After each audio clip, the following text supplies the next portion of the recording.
वहां पर निश्चित रूप से मुझे कहना है कि वहां जिस तरह से पुलिस गई है, अब पुलिस का वहां रोल रहा है काफी संख्या में, तो कहीं न कहीं से इसमें पुलिस, रेवेन्यू विभाग और सरकार दोषी है। मतलब कहीं ना कहीं प्रशासन की चूक हुई तभी ये इतनी बड़ी घटना हुई। प्रशासन के चूक का कारण निश्चित रूप से रेवेन्यू विभाग, चाहे वो रेवेन्यू विभाग माने जो एसडीएम डीएम आते हैं रेवेन्यू विभाग में, और पुलिस विभाग है, तो ये लोग कहीं न कहीं से दोषी निश्चित रूप से हैं। इस दोनों हिंदू मुसलमान को एक जगह इकट्ठा कर लेते, जो श्रेष्ठ हिंदू के 10-20 ठो हैं या मुसलमान के हैं, और वादी प्रतिवादी जो बने हैं, तो दोनों पक्षों को विश्वास में लेके काम करना चाहिए। वहां निश्चित रूप से दोनों पक्ष के वरिष्ठ लोगों को एकत्रित करके, और दोनों लोगों को जब एकत्रित करके यह कदम उठाया जाता, दोनों लोग को आपस में दोनों की रजामंदी कर ली जाती कि भाई इसमें इस तरह की केवल सर्वे करके न्यायालय को हमको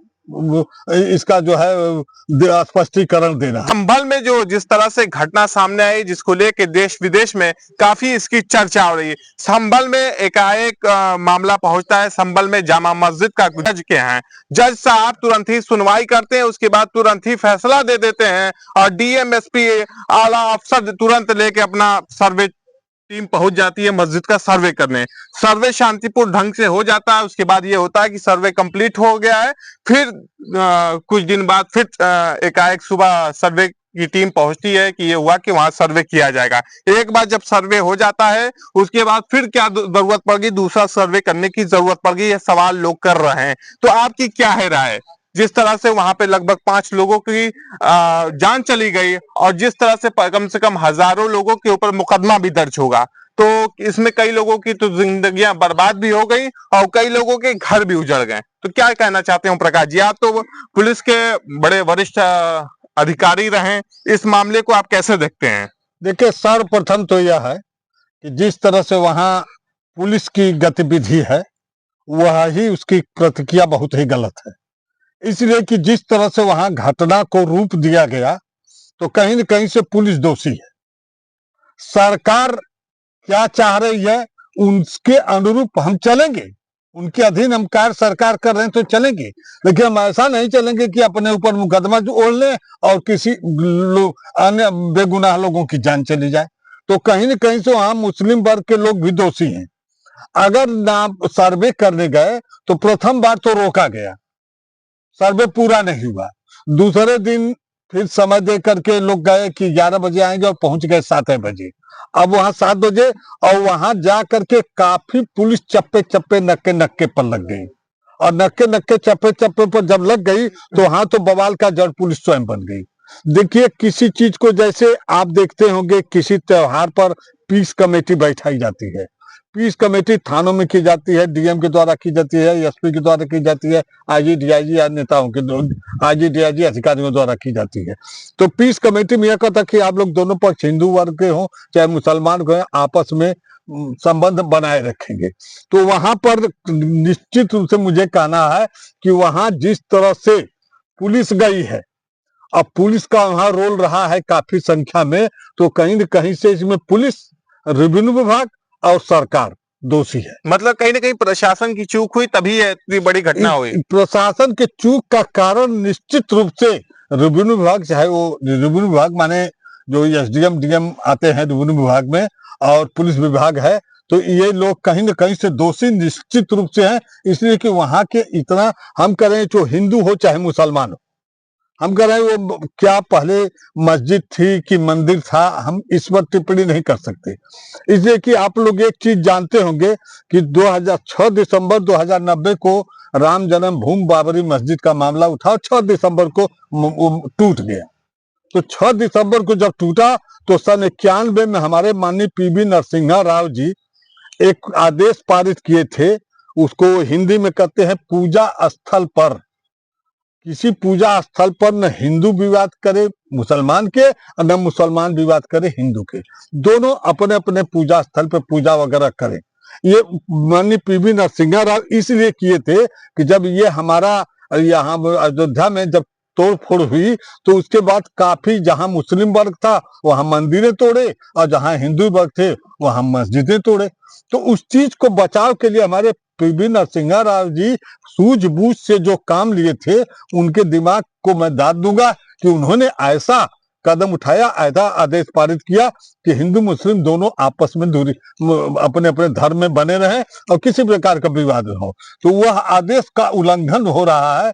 अगर मान लीजिए कि पीवी नरसिम्हा राव का आदेश गलत था तो पहले हमारे प्रधानमंत्री हो, चाहे हमारे देश के राष्ट्रपति हो या गवर्नर हो, जो भी लोग हैं, ये लोग पहले उनके माननीय पीवी नरसिम्हा राव के आदेश का खंडन करते, उसमें तोड़ मरोड़ करते, उस आदेश को निरस्त करते और इसके बाद नया कोई नियम लागू करते, उसके अनुरूप कार्य करते। अब वहां जहां तक सवाल उठता है नापी का, तो नापी करने गए तो वहां जो मुकदमा लिंगर विचाराधीन है, तो ये लोग दोनों हिंदू मुसलमान को एक जगह इकट्ठा कर लेते, जो श्रेष्ठ हिंदू के 10-20 ठो हैं या मुसलमान के हैं, और वादी प्रतिवादी जो बने हैं, तो दोनों पक्षों को विश्वास में लेके काम करना चाहिए। वहां निश्चित रूप से दोनों पक्ष के वरिष्ठ लोगों को एकत्रित करके, और दोनों लोगों को जब एकत्रित करके यह कदम उठाया जाता, दोनों लोग को आपस में दोनों की रजामंदी कर ली जाती कि भाई इसमें इस तरह की केवल सर्वे करके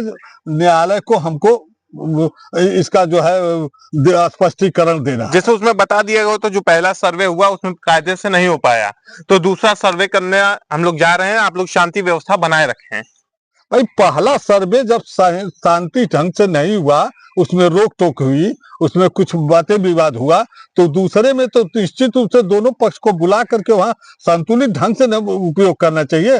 तो वहां कहीं न कहीं से शासन प्रशासन की चूक हुई है और शासन प्रशासन इसमें पूर्ण रूप से दोषी है। वहां किसी के, चाहे हिंदू का लड़का मरे चाहे मुसलमान का लड़का मरे, है तो किसी का बेटा, तो वहां निश्चित रूप से हम ये नहीं कर रहे हैं कि वहां के मुसलमान शरीफ रहे हैं चाहे हिंदू शरीफ रहे, हमने ये नहीं कहा। विवाद तो बढ़ा तो दोनों से बड़ा होगा, ऐसी बात नहीं है, लेकिन वहां मोहरे पर पुलिस है। जी जी, मोहरे पर वहां निश्चित रूप से पुलिस है, इसलिए कि पुलिस को जब वहां किसी के परिवार में इस ढंग की घटना हो रही है, वहां जात विवाद की बात हो रही है, तो वहां पुलिस को स्वयं पार्टी नहीं बनना चाहिए जिस तरह की पुलिस पार्टी बन रही है।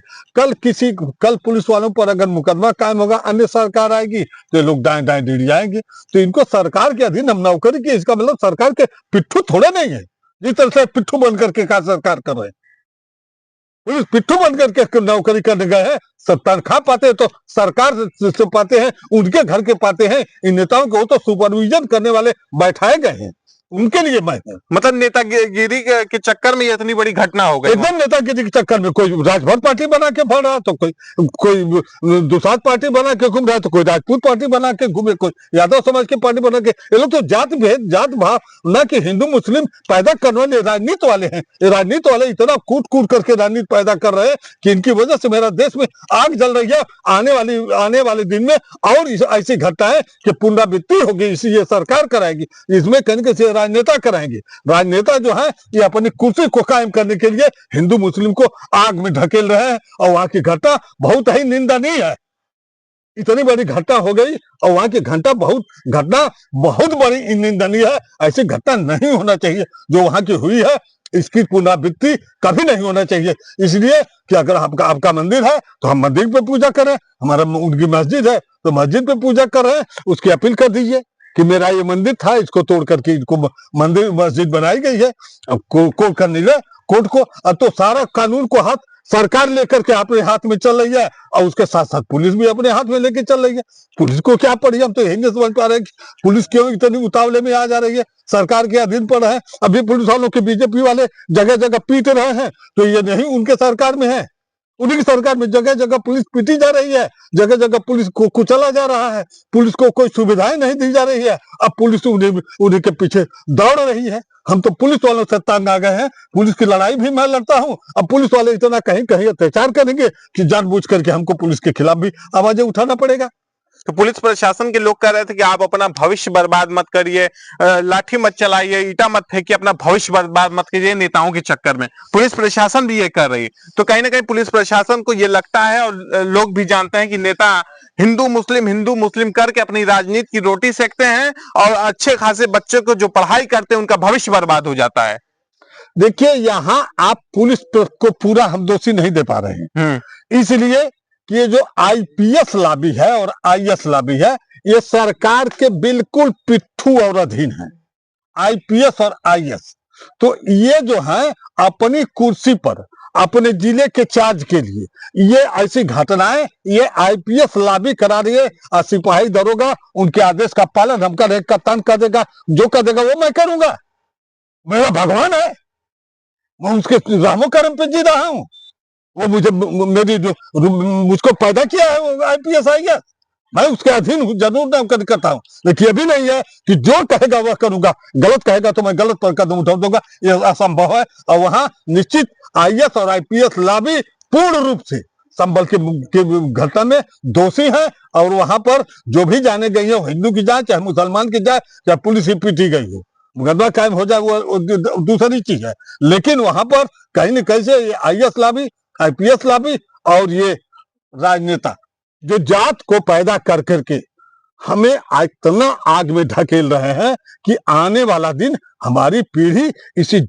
भावनाओं में निश्चित रूप से बर्बाद हो जाएगी। एक दिन यही स्थिति होगी कि वह झगड़ा गांव-गांव और घर-घर में चला आएगा।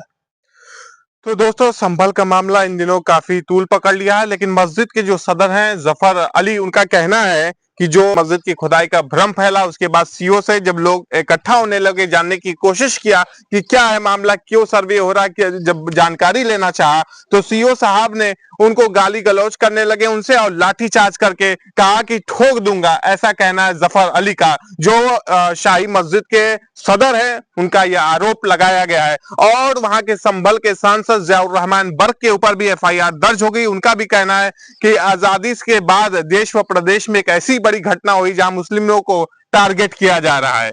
क्या कहना चाहते हैं इस पे आप? देखिए वहां जो हमारे जफर अली जी कह रहे हैं जी कि वहां आकर के इस तरह की घटना को सीओ द्वारा कहा गया ठोक देंगे, तो ऐसी नहीं है कि वहां मुसलमान वर्ग जो जाना यही जान गए कि तोड़ फोड़ करने पुलिस आई है। तो पुलिस न गई थी कि आम जनमानस के लोग गए थे कि हिंदू लोग गए थे, वहां तो पुलिस बनाम मुस्लिम है, न कि वहां हिंदू बनाम मुस्लिम है, वहां पुलिस बनाम मुस्लिम है। तो वहां तो नापी कर ले कि अगर वहां के लोगों कुछ अवांछनीय तत्व हिंदू में है तो कुछ मुसलमान में है, और उसी तरह कुछ पुलिस में भी है। वो बिना मतलब को बवाल जहां नहीं होना चाहिए वहां भी बवाल करा करके खड़े हो जाएंगे। तो वहां पर निश्चित रूप से मैं कह रहा हूं कि ये जो घटना हुई है इसमें मुसलमानों की तरफ से भी गलतियां हुई है। अगर वो नापी करने गए, सर्वे करने गए, तो उनको ये पहले तो उनसे पूछना चाहिए कि हाँ आप लोग किस के आदेश से आए हैं, किस आदेश से आए हैं, और कौन इसका मुख्य अधिकारी बना है जो इस कमेटी का इस नापी होने का इसका जो कौन है। तो इस तरह से उसको करते तो वहां निश्चित रूप से कहीं न कहीं से मुसलमानों की भी गलती है तो कहीं से पुलिस की भी गलतियां हैं। अब ये गलतियां दोनों की माफ करने योग्य नहीं है, इसलिए कि वहां कुछ जाने भी गई हैं और नहीं तो और काफी लोगों को मुकदमे भी झेलना पड़ेगा। मतलब इसमें कई लोगों की जिंदगियां बर्बाद अब हो जाएगी। होना है ही होना है। तो जो जफर अली उनका कहना कि जब एक बार सर्वे हो गया तो क्या जरूरत पड़ गई कि दूसरा सर्वे करने की जरूरत वो पड़ी? सर्वे पूर्ण नहीं हुआ था तो दोबारा गए, उस पहले सर्वे को इन लोगों ने विवादित हो गया तो दूसरा सर्वे करने गए लोग। तो वहां पर अधिकारी गण को ये चाहिए था कि दोनों पक्ष को बुला करके पहले उचित ढंग से समझा दें, उनकी पीस कमेटी बैठा में, हिंदू मुस्लिम को बैठा में, उसमें दोनों अधिवक्ता गण को बुला में और कोर्ट के आदेश को वहां सुना में, और तब ये करना चाहिए था। यहाँ कार्रवाई गलत हुई है, कार्रवाई गलत हुई। और वहां पर जो जिनके घर के बच्चे को गोली लगी उनका यह आरोप है कि पुलिस की गोली से उनके बच्चों की मौत हो गई, लेकिन जो जांच रिपोर्ट आई, पोस्टमार्टम में रिपोर्ट आई कि देसी तमंचे से मतलब वहां पे गोली चलाई गई। लेकिन कुछ ऐसे भी वीडियो जो वायरल हो रहे हैं उसमें देखा जा रहा है कि पुलिस प्रशासन के लोग मतलब गोली चला रहे हैं। देखिए गोली चलाए होंगे, गोली से मरे न मरे इसका तो क्लियरेंस मैं एमबीबीएस डॉक्टर हूं नहीं कि करूंगा जी, इसलिए कि पीएम रिपोर्ट में आएगा उसका अनुपालन करें लोग। तो चलिए दोस्तों, आज हमारे बीच ओम प्रकाश सिंह थे, जो पुलिस अधिकारी के बड़े वरिष्ठ अधिकारी थे। इनसे हम जानकारी ले रहे थे कि जो दंगा उंगा होता है इसको कैसे अब नियंत्रण करेंगे, अब क्या मतलब उसकी तरकीब लगाएंगे। मैं ये जानता हूं कि दोनों पक्ष और उत्तर प्रदेश सरकार अब से वहां शांति कायम करने के लिए दोनों पक्ष से अपील करूंगा कि दोनों पक्ष शांति व्यवस्था कायम के लिए करे। किसी के परिवार के किसी बच्चे को इतना उतावल ना करें कि वो आग के गोले में जाकर के मिट जाए। तो चलिए दोस्तों, आज हमारे बीच ओम प्रकाश सिंह थे, हमने बातचीत की। नेक्स्ट वीडियो के साथ फिर मिलेंगे। धन्यवाद।